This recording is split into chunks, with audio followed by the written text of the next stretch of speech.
السلام علیکم ورحمۃ اللہ وبرکاتہ نحمدہ ونصلی علی رسولہ الکریم اما بعد الحمد للہ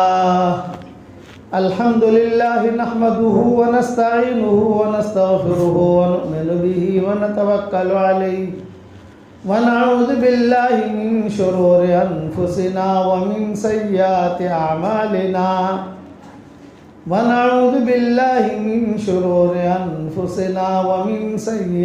اعمالنا من يهده الله فلا مضل له ومن يضلله فلا هادي له ونشهد أن لا إله إلا الله وحده لا شريك له ونشهد أن سيدنا ومولانا محمدا عبده ورسوله صلى الله عليه وعلى آله وأصحابه وبارك وسلم تسليما كثيرا كثيرا أما بعد فأعوذ بالله من الشيطان الرجيم بسم الله الرحمن الرحيم والمؤمنون والمؤمنات بعضهم أولياء بعض يأمرون بالمعروف وينهون عن المنكر ويقيمون الصلاة ويؤتون الزكاة ويطيعون الله ورسوله أولئك سيرحمهم الله إن الله عزيز حكيم صدق اللہ العظیم. قابل احترام مائیں، بہنیں، بیٹیاں، بچیاں، ہمارے محترم حضرات، ہمارے بھائی جو جمع ہوئے ہیں، اور جتنی خواتین یہ میری آواز اس وقت میں جہاں جہاں سن رہی ہیں، سب کو، آپ لوگوں کو میری طرف سے بہت بہت سلام. اور اسی سلامتی کے ساتھ دعا کرتا ہوں کہ یا سلام ادخلنا دارک دار السلام، کہ اللہ تعالی ہم کو دار السلام میں داخل فرما دے. آمین کہو. دین بغیر قربانیوں کے وجود میں نہیں آتا، یہ اصولی چیز ہے. جیسے مکان، گھر، یہ بغیر قربانی کے وجود میں نہیں آتا. کسی کا مکان بنانا ہو یا دکان بنانی ہو تو بغیر قربانی کے وجود میں آئے گا نا. آدمی کو نقل و حرکت کرنی پڑے گی، تھوڑا دھیان دینا پڑے گا. تو اتنا بڑا دین بغیر قربانی کے وجود میں نہیں آتا. خلاصہ کلام یہ سب سے زیادہ حضرت محمد صلی اللہ علیہ وسلم نے اور ان کے گھر والوں نے قربانی دی.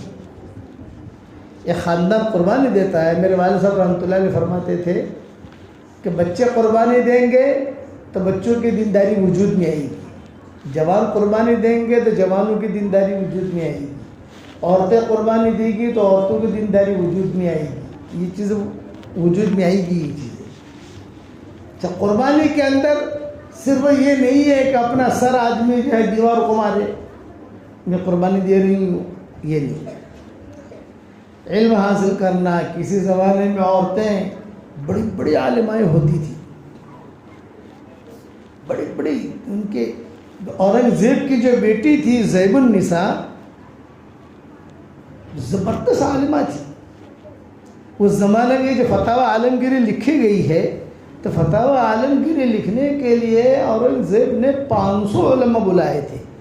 300 حجاز سے، شام سے، مصر سے، اور دوسرے یمن سے بڑے بڑے علماء بلائے تھے. ان کا رہنے کا، کھانے کا، 20 بچوں کو ساتھ بلائے تھے. شاہی آدمی تھے. اور 200 ہمارے ہندوستان کے. اس وقت میں ہندوستان، پاکستان، بنگلہ دیش، یہ سارا کا سارا ایک ہی علاقہ تھا. برما، بلکہ انڈونیشیا، ملیشیا، یہ سب کے کچھ تھے. وہ سارا کا سارا ہند میں ہی شمار ہوتا تھا. وہ تو 500 علماء کی کمیٹی تھی. میں کس پر سنا رہا ہوں کہ کسی زمانے میں عورتیں کتنی زیادہ دیندار بھی ہوتی تھی اور کتنی زیادہ علم والی بھی ہوتی تھی. اچھا، یہ 500 علماء کے جو بڑے تھے امیر، ان کا نام تھا مفتی نظام الدین. یہ ہمارا درس نظامی جو چلا ہے وہ ان سے چلا ہے. درس نظامی کہ حضرت نظام الدین اولیاء سے نہیں چلا. بعض لوگ کہتے ہیں نظام الدین نا وہ ان سے چلا ہے. بڑے آدمی تھے, بڑے یعنی سب کے امیر وہ تھے. یہ لوگ فتوے لینے فتوے آتے تھے, مسائل لکھتے تھے, کرتے تھے. تو کتابوں میں لکھا ہے کہ یہ 500 علماء بیٹھ کر ایک مسئلہ حل کرتے تھے. یہ 500 علماء جب تھک جاتے تھے کہ ہم تھک گئے تو یہ مفتی نظام الدین کے سامنے رکھتے تھے کہ یہ اس مسئلے کا حل ہمیں نظر نہیں آتا. تو مفتی نظام الدین اس کا جواب دیتے, یہ لکھو. کبھی کبھی ایسا ہوتا ہے کہ مفتی نظام الدین بھی تھک جاتے تو چلو بھی عالمگیر کے پاس چلو. تو عالمگیر مسئلے کا حل کرتے کہ اس مسئلے کا حل یہ ہے. کبھی کبھی عالمگیر یہ بھی تھک جاتے کہ بھی اس کا مجھے سمجھ میں نہیں آتا. 500 علماء تھک گئے, مفتی نظام الدین تھک گئے اور عالمگیر بھی تھک گئے. تو عالمگیر کہتے ہیں کہ 1 ہفتے کا ٹائم دو, 10 دن کا ٹائم دو, میں زیب النساء سے پوچھوں گا. یہ ان کی بیٹی تھی, شادی نہیں کی تھی. 2 کلومیٹر میں ان کا کتب خانہ تھا. مورخین نے لکھا ہے اندر ہی رہتی تھی. جیسے کمرے میں داخل ہوتے ہم, ایک پردہ پڑا ہوا تھا, وہاں باندیاں بیٹھی رہتی تھی, جو لڑکیاں خدمت والی ہوتی بیٹھی رہتی تھی. اندر آنے کی کسی کو اجازت نہیں ہے, لکھا رہتا تھا. دوسرا پردہ کہ یہاں تک ماں باپ کو آنے کی اجازت ہے اور آگے آنے کی اجازت نہیں. یعنی جب زیب النساء سے ملنا ہوتا تھا تو عالمگیر خود ان سے وقت لیتے تھے. تو کہتی تھی کہ 10 دن کے بعد ملاقات ہوگی. پھر یہ عالمگیر جو وقت لے کر جاتے, پوچھتے کہ اس مسئلے کا حل, تو کہتے کہ میں 3 دن میں جواب دیتی ہوں. چنانچہ وہ جواب دیتی. وہ اسی لیے جو پرانی جو عالمگیر فتاوی عالمگیری ہے, پرانی, اب تو نہیں چھپ رہی ہے, نہیں, پرانی عالمگیری ہوگی تو کہیں آپ دیکھو گے کہ کوئی فتویٰ دیا تو زے لکھا ہوگا, زے. پرانی عالمگیری دیکھو آپ, مطلب کہ زیب النساء نے اس پر اتفاق کیا تھا. یہ نشانی ہے اس کی. اتنا بڑا علم تھا ان کا. تو عالمگیر رحمۃ اللہ علیہ ان کے پاس جاتے تھے. کبھی 10 دن کا وقت ملتا, کبھی 15 دن کا وقت ملتا. اور پھر وہ کہتے ہیں کہ میں نے کتاب یہ کہتے عالمگیر کہ بیٹی تو جوان ہو گئی ہو, اللہ نے مال بھی دیا ہے, بادشاہت بھی ہے, وجاہت بھی ہے, تو بیٹا آپ کی شادی کر لے. تو جواب دیتی میں نے کتابوں سے شادی کر لی ہے. یہ علم کا معیار تھا, آج تو سوچ بھی نہیں سکتے. اچھا, بڑے قصے لکھے ہیں ان کے. ایک مرتبہ عالمگیر جو بغیر پوچھے چلے گئے کہ میں ذرا دیکھوں تو صحیح کیا کر رہی ہے. تو بال بنا رہی تھی اندر اور اشعار پڑھ رہی تھی. ان کو پتہ نہیں تھا کہ پیچھے ابا آئے ہیں. اور اشعار عالمگیر جو کونے میں بیٹھ کر سن رہے تھے, کبھی سناؤں گا اشعار. تو عالمگیر جو ہے کھڑے کھڑے ہچکیاں مار کر رونے لگی. بال بنا رہی تھی جس عورتیں بال بناتی ہے آئینے میں دیکھ کر, اور وہ اشعار پڑھ رہی تھی اللہ کی محبت کے, حضور صلی اللہ علیہ وسلم کی محبت کے, کہ مجھے تجھ سے محبت ہے, تیرے دین سے محبت ہے, میری آنکھوں میں تیری محبت کا سرما لگا دے,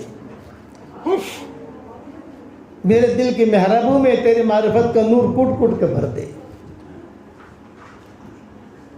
تو علم عام تھا, مردوں میں بھی عورتوں میں بھی. امام کاسانی کا قصہ تو معروف مشہور ہے, فاطمہ والا. لیکن یہ چیزیں بغیر قربانی کے وجود میں نہیں آتی. اگر آپ اپنے گھر کو جنت کا نمونہ بنانا چاہتے ہیں تو دین کے لیے تھکو, خواہ نہیں تھکنا. میرے والد صاحب رحمۃ اللہ علیہ فرماتے تھے کہ چائے کے ایک تاجر تھے, ہماری برادری کے تھے. تو والد صاحب نے کہا کہ تو اپنے بچوں سے قربانی دلواؤ. تو انہوں نے کہا میں دلواتا ہوں قربانی. تو ابا نے پوچھا کیا قربانی دلواتے ہو؟ کہ چائے کی پیٹیاں اٹھواتا ہوں. تو ابا نے کہا یہ تو قربانی نہیں ہے, اللہ کے یہاں قربانی کی قدر ہے. ماؤں نے قربانی دی, چھوٹوں نے قربانی دی, بڑوں نے قربانی دی. یہ شروع سے یہ دین کا مزاج ہے کہ بغیر قربانی کے. یہ دیکھیے مدرسہ جو وجود میں آیا, جب اس مدرسے کی یعنی کوئی بنیاد نہیں تھی, مختصر سا چھوٹا سا یعنی جو جگہ تھی, مولانا شبیر صاحب مجھے لے کر آئے تھے اس وقت میں, کہ یہ ہمارا معمولی سا ادارہ محنت کر. میں نے کہا بھائی تم کرتے رہو, مایوسی نام کی ہماری شریعت میں کوئی منزل نہیں ہے. مایوس ہو جائے آدمی نہ. حضور صلی اللہ علیہ وسلم نے اس امت کو جو اٹھایا ہے وہ قربانی پر اٹھایا.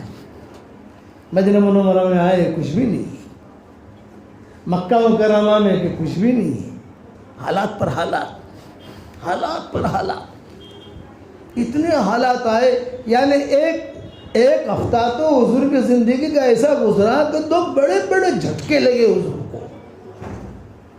کہتے تھے کتنے بڑے جھٹکے مجھے نہیں لگے, ویسے انسان کی زندگی میں حالات آتے ہیں نامناسب. ایک ہفتہ ایسا گزرا کہ اسی ہفتے میں ابو طالب کا بھی انتقال ہو گیا اور اسی ہفتے میں خدیجہ کا بھی انتقال ہو گیا. دونوں کا انتقال ایک ہی ہفتے میں. آپ ایک دم ہکے کے بکے رہ گئے, ایک دم ہکے کے بکے. ارے ابو طالب باہر کا کام سنبھالتے تھے, خدیجہ اندر کا کام سنبھالتی تھی. یعنی کتابوں میں یہ لکھا ہے کہ حضور صلی اللہ علیہ وسلم کبھی بیٹھ جاتے تھے تو بچیاں ہیں, بچیاں پیدا ہو چکی تھی. ماں کا ابو طالب کا پہلے انتقال ہوا, حضرت خدیجہ کا بعد میں انتقال ہوا. تو کتابوں میں یہ لکھا ہے کہ حضور اکرم صلی اللہ علیہ وسلم زیادہ ہو گیا. مستورات جو دوسری اور تیسری منزل میں ہیں وہ اوپر کی طرف چلے جائیں. چوتھی منزل ہے اور اوپر جو ڈھابا ہے وہ سب خالی ہے, وہاں جگہ ہے. آنے والی مستورات کو مشکل ہو جائے گی. آواز چاروں منزلوں میں اور چھت میں بھی سنے آئے گی, اور بازو مسلح میں بھی مستورات کے لیے کھول دیا گیا ہے. بیٹھے رہتے تھے. گھر کا کام بھی حضور کو کرنا, باہر کی جو ہے دکان کا, یعنی دکان کا کام مطلب کیا, دعوت کا کام بھی حضور کو کرنا, کھانا بھی پکانے کی ترتیب کرنی. یہ ساری ترتیبیں حضور صلی اللہ علیہ وسلم کو ایک فکر لاحق رہتی تھی. تو کتابوں میں لکھا ہے کہ آپ صلی اللہ علیہ وسلم ہمیشہ آسمان کی طرف دیکھ کے کہتے ہیں یا حی یا قیوم برحمتک استغیث, یا حی یا قیوم برحمتک استغیث. حالانکہ اللہ چاہتا تو جنت سے بیوی بھیج دیتا, اللہ چاہتا تو جنت سے حوریں بھیج دیتا. نہیں, دین جو چلتا ہے بغیر قربانیوں کے نہیں چلتا. اب دیکھو اللہ تعالیٰ نے اس مدرسے کو کیسا چمکایا ہے ماشاءاللہ, اور اللہ کے ذات سے امید ہے کہ قیامت تک انشاءاللہ بڑھتا ہی رہے گا. شاخیں سب جگہ لڑکیاں کام کر رہی, عورتیں کام کر رہی ہیں. تو یہ مزاج لے کر چلو. اتنے پریشان رہتے تھے حضور صلی اللہ علیہ وسلم کہ پھر اچانک حضرت خولا آ گئی حضور کے پاس. یہ جگ ممانی تھی حضرت خولا, جگ ممانی کا مطلب ہے کہ ہمارے یہاں نظام الدین مرکز میں مولانا اظہار الحسن صاحب ہوتے تھے, وہ جگ ماموں تھے. ہمارے والد صاحب بھی کہتے تھے ماموں اظہار کہاں ہے گئی, حضرت جی بھی کہتے تھے ماموں اظہار کہاں ہے, سب کے ماموں. اس کو جگ ماموں کہتے ہیں. جگ چچا ہوتا ہے, کوئی جگ بھابھی ہوتی ہے. تو یہ حضرت خولا یہ جگ ممانی تھی, بڑی عمر کی عورت تھی. ان کے قصے حدیث میں بہت آتے ہیں. قد سمع اللہ قول التي تجادلك في زوجها وتشتكي الى اللہ, یہ انہی کے بارے میں نازل ہوئی ہے یہ آیت ہے. یہ حضور کے پاس آئی. دیکھو اللہ کیسے اسباب بناتا ہے, اچانک کی خیریں دیتا ہے. میرا ایک جملہ یاد رکھنا, دین کے لیے اگر قربانی آپ دو گی یا ہم دیں گے تو اللہ ہمیں اچانک کی خوشیاں دے گا, اچانک کی خوشی. حضور صلی اللہ علیہ وسلم بیٹھے ہوئے تھے, حضرت خولا آ گئی. حضرت بہت فکر میں ہیں آپ. فرمایا خولا کیا کروں. ابو طالب بھی چلے گئے اور خدیجہ بھی چلی گئی. بچیاں ہیں, گھر کا سارا کام, باہر دعوت کا کام. حضرت خولا مسلمان ہو چکی تھی, اور پھر مکہ والوں کا مقابلہ جو تکلیفیں دیتے تھے وہ سارا مجھے دیکھنا پڑ رہا ہے. تو حضرت خولا نے خود نے کہا حضرت اگر آپ کہیں تو آپ کے لیے کوئی لڑکی ڈھونڈوں. خیریں کیسے چلتی ہیں وہ سمجھا رہا ہوں میں. آپ نے فرمایا ہاں ڈھونڈو. تو حضرت خولا نے کہا کہ کماری ڈھونڈوں یا سیبہ ڈھونڈوں. آپ پہ حضرت خام, اچھا بچیاں بھی سن رہی, بھائی حضرت زینب وغیرہ تو بڑی ہو چکی تھی, تو کنواری ڈھونڈو یا آپ پہلے خاموش رہے؟ آپ نے کہا دونوں ڈھونڈو. اب حضرت خولہ کہتی ہے میں نکلی, سامنے حضرت سودا کھڑی تھی.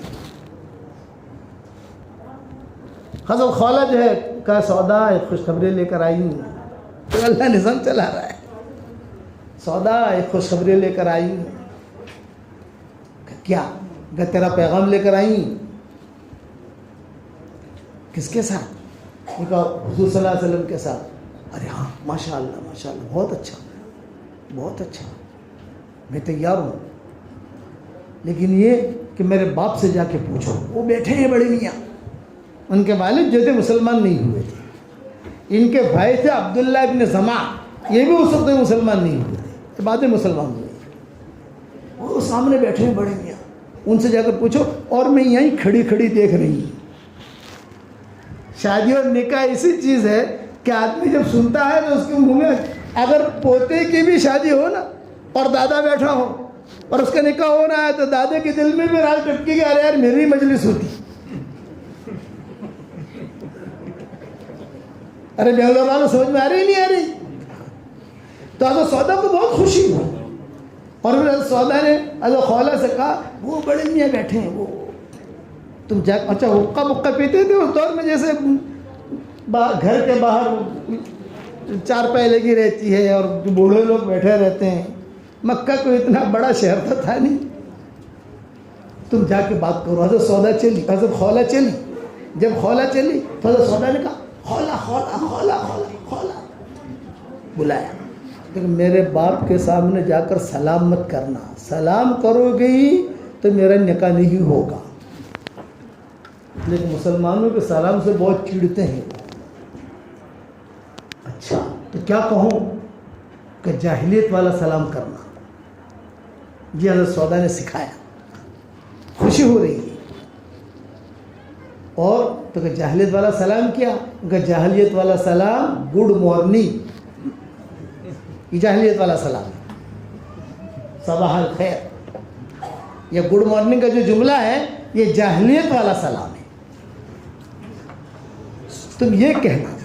اور حضرت سودا کیا کہہ رہی ہے, یہ ہوگا یہ ہوگا یہ ہوگا, لیکن تم گھبرانا مت, تم جو ہے وہی ٹھہری رہنا. بھی آپ لوگ دھیان سے سنو, تاکہ بات 1 گھنٹہ تو بات کرنی ہوئی, اس میں جو ہے بچے آویں یہ آویں تو دماغ الجھتا ہے. دھیان سے میری بات سنو. اتنا تو میں یقین کے ساتھ کہتا ہوں کہ انشاءاللہ یہ باتیں آپ کو کوئی بتائے گا نہیں. اس میں بہت کتابیں دیکھنی پڑتی ہیں, چونکہ ہمارے سبق چلتے ہیں نا, وہ سبق کے لیے مجھے تیاریاں کرنی پڑتی ہیں, تو اسے مجھے کتابیں دیکھنی پڑتی ہیں. اس لیے میں یہ بات سمجھا رہا ہوں کہ دین کا کام کے لیے قربانی دو گے تو اللہ اچانک کی خیریں دے گا. حضرت سودا کو اچانک کی خیر مل رہی. تو کتابوں میں لکھا ہے کہ جب حضرت خولہ گئی, یا خولہ خولہ مسلمانوں کو سلامت کرنا, وہ بہت چڑھتے ہیں میرا ابا, گڈ مارننگ کہنا, بہت اچھا بہت اچھا. اب حضرت خولہ یہاں کھڑی کھڑی, حضرت سودا کھڑی کھڑی درخت کے پیچھے دیکھ رہی ہے کیا ہو رہا ہے گھر میں. آدمی کو فطری خوشی ہوتی ہے. ہمارے مولانا یونس پونا والے تھے رحمۃ اللہ علیہ, اللہ ان کی قبر کو نور سے منور فرمائے. ان کے لطیفے بہت ہوتے تھے. وہ اپنی مسجد میں امام تھے مرکز میں, تو وہ کہتے تھے کہ جب کام نہیں تھا تو کبھی کبھی لوگ جو ہے فجر کی نماز میں 2-4 مصلی نئے چہرے کے آ گئے تو مجھے ٹینشن ہو جاتا تھا. ٹینشن یہ ہوتا تھا کہ یار یہ 5-6 آئے ہیں, یہ نئے چہرے ہیں, اب ان کو ناشتہ کہاں سے کراؤں گا میں. پیسے ہوتے نہیں تھے, کام اتنا عروج پر تھا نہیں. تو پھر نماز کے بعد وہ لوگ ملنے آتے. ہاں بھائی کہاں سے آئے؟ شولاپور سے. کہاں سے آئے؟ کولہاپور سے. کہاں سے آئے؟ لاتور سے. اچھا کہ کیوں آئے؟ حضرت مشورہ کرنا ہے. اچھا بھائی دیکھو اشراق کے بعد مشورہ کریں گے, لیکن ناشتہ کرو گے نا؟ حضرت ناشتہ تو کریں گے. اب میرے پاس تو ناشتے کا کوئی پیسہ ہے نہیں. مولانا سفر فرماتے تھے کہ میرے پاس ناشتہ کرانے کا پیسہ تھا نہیں. میں ان کو یہ کہتا تھا وہ بڑے میاں جو بیٹھے ہیں نا کونے میں, تم وہاں چلے جاؤ اور وہاں جا کر صرف اتنا کہو السلام علیکم, تو وہ غصے میں جواب دیں گے وعلیکم السلام. گھبرانا مت.